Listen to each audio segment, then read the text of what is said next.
इस ईद पर तुझको मैं क्या भेजूं, कोई जगनू, कोई तारा, कोई सपना भेजूं, कोई फूल भेजूं अधखिला सा, कोई उम्मीद, कोई आस, कोई नजारा भेजूं, चांद भेजूं तुझे इस ईद पर मेरे दिल पर, एक खुशबू, एक रंग का इस्तिआरा भेजूं।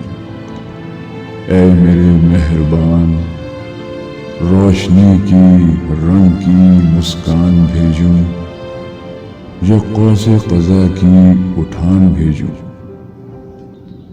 अपनी आँख का कोई मोती तेरी नजर करूं, या हाथों से मांगी कोई दुआ भेजूं। फूलों से कोई तितली की मोहब्बत भेजूं, किसी भंवरे की लगन, उसका तड़पना भेजूं।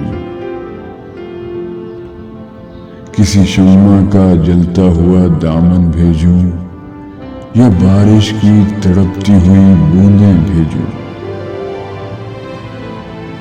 मेरे हाथों में एक आस, उम्मीद और दुआ है।